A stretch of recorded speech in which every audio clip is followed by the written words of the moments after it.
जंगल के ऊपर घने और काले डरावने बादल मंडरा रहे हैं। अचानक बादलों के गरजने और बिजली कड़कने की भयानक आवाज होती है। कोड़ी कौवी और भुट्टा कौवा अपने घोंसले में बैठे हैं। भुट्टा, ओ भुट्टा, मर गए क्या? अपनी इन आलसी आंखों को खोलो और देखो जरा, ये पानी सीधे मेरे सिर पर गिर रहा है या तुम्हारी अक्ल पर? अरे कोड़ी, भाग्यवान, चिल्ला क्यों रही हो? अब मौसम की जानकारी देने वालों का दामाद तो मैं हूँ नहीं कि मुझे पहले से पता होता कि आज ही आसमान फट पड़ेगा। थोड़ी देर की बात है, थम जाएगी बारिश। तुम बेवजह चिंता मत करो। थम जाएगी बारिश? शर्म नहीं आती ये बात कहते हुए? पिछले 3 महीने से मैं चिल्ला रही थी कि इस घोंसले की मरम्मत कर लो। लकड़ियां कमजोर हो चुकी थी, छत पर घास डाल दो। लेकिन तुम तो बस मुफ्त का अनाज ढूंढने और पेड़ की डाल पर बैठकर काव काव करने में व्यस्त थे। अब भुगतो। लो, सब गलती मेरी हो गई। जब धूप खिली थी तब तो तुम कह रही थी कि चलो भुट्टा जी, आज पड़ोस के गांव में शादी का खाना उड़ाने चलते हैं। तब याद नहीं आया ये घोंसला? अब जब आसमान पानी बरसा रहा है तो सारा ठीकरा मेरे सिर पर फोड़ रही हो। मुंह बंद करो अपनी इस काली चोंच को। बातें बनाना तो कोई तुमसे सीखे। इधर देखो, हमारा पूरा बिछौना भीग चुका है और खाने का एक दाना तक नहीं है इस दरिद्र घर में। पेट में चूहे नहीं, मगरमच्छ कूद रहे हैं मेरे। इस तूफानी रात में कहाँ जाऊं मैं अपने इन भीगे पंखों को लेकर? हाँ, ये बात तो तुम सच कह रही हो कोड़ी। बारिश तो बढ़ती ही जा रही है। हवा का ये झोंका अगर थोड़ा और तेज हुआ तो ये पूरी डाल ही टूट जाएगी, और अगर डाल टूटी तो हम सीधे जमीन पर मिलेंगे। तो फिर यहाँ बैठकर अपनी मौत का इंतजार क्यों कर रहे हो? निकलो यहाँ से। चलो, पंख फैलाओ और कोई सुरक्षित ठिकाना ढूंढो। इस जंगल में कोई ना कोई बेवकूफ तो ऐसा होगा ही जिसने मेहनत करके पक्का घर बनाया होगा। चलो। इस तूफान में बाहर तो पर मारना भी मुश्किल है कोड़ी। इतनी तेज हवा में मैं कैसे उड़ पाऊंगा? अगर यहाँ बैठे रहे तो सुबह तक भीगे तौवे बनकर तैरते मिलोगे। चलो, उड़ो। दोनों कौवे तेज हवाओं में झूलते हुए और बारिश में भीगते हुए उड़ने लगते हैं। वे अपना ठिकाना ढूंढते हुए कोकिला के घर के आगे पहुंच जाते हैं। वहां से एक मजेदार सी खुशबू आ रही होती है। कोकिला अपने बच्चों के लिए खिचड़ी बना रही होती है। तभी कौड़ी और भुट्टा दरवाजा खटखटाते हैं। अरे कोड़ी बहन, तुम इतनी बारिश में यहाँ क्या कर रही हो? मैं जल्दी ही नन्हे बच्चों को जन्म देने वाली हूँ। अरे कोड़ी बहन, तुम इस हालत में, पेट में नन्ही जाने हैं और तुम बाहर भीग रही हो। अंदर आ जाओ, तुरंत अंदर आओ। क्या करे कोकिला बहन, मैं अंडे देने वाली हूँ और अस्पताल मेरे घर से बहुत दूर है। इस तूफान में हम वहाँ कैसे जा सकते हैं? बस कुछ दिन हमें यहाँ रहने दो। मेरा घर तो बहुत छोटा है कोड़ी बहन, हम सब यहाँ नहीं समा पाएंगे। ऐसा करती हूँ, तुम दोनों यहाँ आराम करो। मैं अपने बच्चों को लेकर तुम्हारे उसी पुराने घर में रहने चली जाती हूँ। कम से कम तुम और तुम्हारे होने वाले बच्चे तो सुरक्षित रहेंगे। वाह कोकिला बहन, तुम तो साक्षात देवी हो। हमारा घर थोड़ा पुराना जरूर है, पर तुम वहाँ आराम से रह लोगी। हाँ, कोकिला बहन, तुम्हारा ये एहसान मैं जिंदगी भर नहीं भूलूंगी। कोकिला अपने छोटे बच्चों को लेकर कौवों के पुराने और जर्जर घोंसले में पहुंचती है। चारों तरफ धूल है, दीवारें टूटी हैं और अंदर खाने का एक दाना तक नहीं है। थोड़ी देर में बारिश रुकती है तो कोकिला उड़कर बच्चों के लिए कुछ जंगली फल लाती है। बच्चे फल खाकर सो जाते हैं, लेकिन अचानक फिर से मूसलाधार बारिश शुरू हो जाती है और छत से पानी तप तप गिरने लगता है। माँ, ओ माँ, उठो, मुझे बहुत डर लग रहा है। ये पानी सीधा मेरे ऊपर गिर रहा है। ये घोंसला तो पूरा हिल रहा है माँ। हाँ माँ, इस घोंसले में बहुत डर लग रहा है। ऐसा लग रहा है जैसे ये अभी नीचे गिर जाएगा। हमारी छत टपक रही है माँ, हम कहाँ सोएं? रो मत मेरे बच्चों, अपनी माँ के पंखों के अंदर छुप जाओ। कौवों ने मुझसे कहा था कि घर बस थोड़ा पुराना है। मुझे क्या पता था कि ये इतना टूटा हुआ है कि पानी सीधे अंदर आ रहा है। सुबह होने दो, मैं कोड़ी बहन से बात करने जाऊंगी, वो जरूर समझेंगी। बारिश थमते ही कोकिला गुस्से और परेशानी में अपने बच्चों को लेकर वापस अपने ही घर पहुंचती है। वह जोर जोर से दरवाजा खटखटाती है।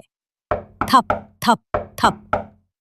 अंदर से कोड़ी कौवी आराम से जंभाई लेते हुए दरवाजा खोलती है। कौन है भाई सुबह सुबह?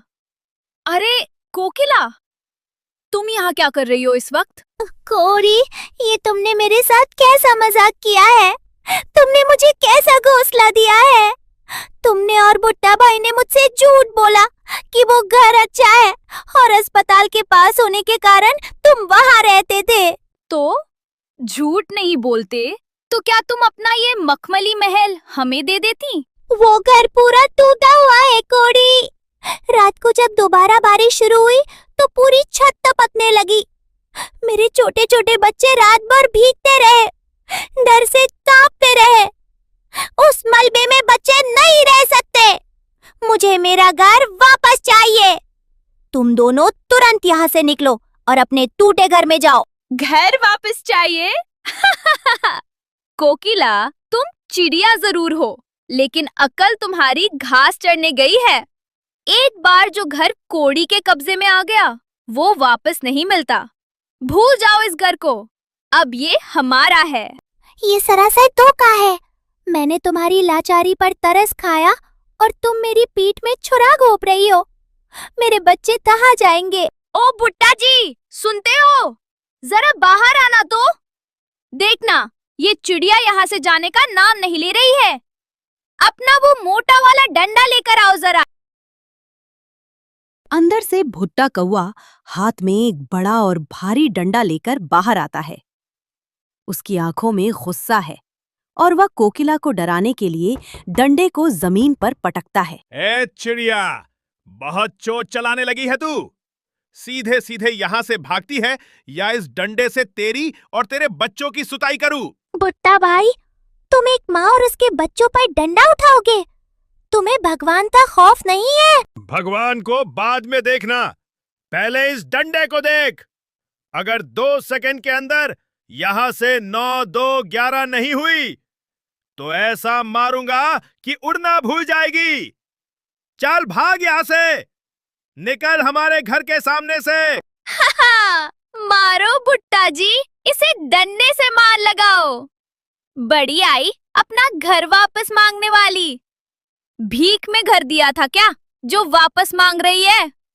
भाग यहाँ से। बेचारी कोकिला कौवों के हाथ में डंडा देखकर डर जाती है। वह अपने रोते हुए बच्चों को समेटती है और कौवे उसे धक्के मारकर वहां से भगा देते हैं। कोकिला रोती हुई जंगल की तरफ उड़ जाती है। कोकिला अपने बच्चों को लेकर एक ऊंचे पेड़ की डाल पर बैठती है। बच्चे भूख और डर से रो रहे हैं, लेकिन कोकिला की आंखों में अब लाचारी नहीं बल्कि एक प्रतिशोध की आग है। माँ, वो गंदे कौवे हमें डंडे से मार रहे थे।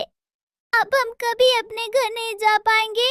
रो मत मेरे बच्चे, आज उन लालची कौवों ने सिर्फ मेरा घर नहीं छीना बल्कि मेरे अंदर की कमजोरी को भी खत्म कर दिया है।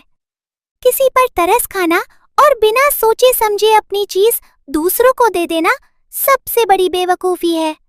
अब हम रोएंगे नहीं, हम अपना एक नया घर बनाएंगे।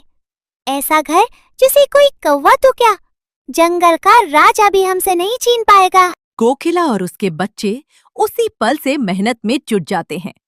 वे जंगल से गीली मिट्टी, पत्थरों के टुकड़े और मजबूत टहनियां लाते हैं। दिन रात की कड़ी मेहनत के बाद वे एक ऐसा आलीशान और पक्का मिट्टी का घर बनाते हैं जो पूरी तरह अभेद्य है। कुछ हफ्तों बाद जंगल में इतिहास का सबसे भयानक चक्रवाती तूफान आता है। बिजली कड़कती है और तेज हवाएं चलती हैं। कोड़ी और भुट्टा जिस कोकिला के पुराने घर में ऐश कर रहे थे, वो घर तिनकों से बना था। तूफान के पहले ही झटके में उस घर की छत उड़ जाती है और पूरा घोंसला टूटकर नीचे गिर जाता है।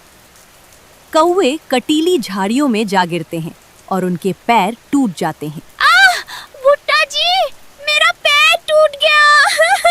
बचाओ, हमारा घोंसला नष्ट हो गया। मैं खुद नहीं उठ पा रहा हूँ कोड़ी।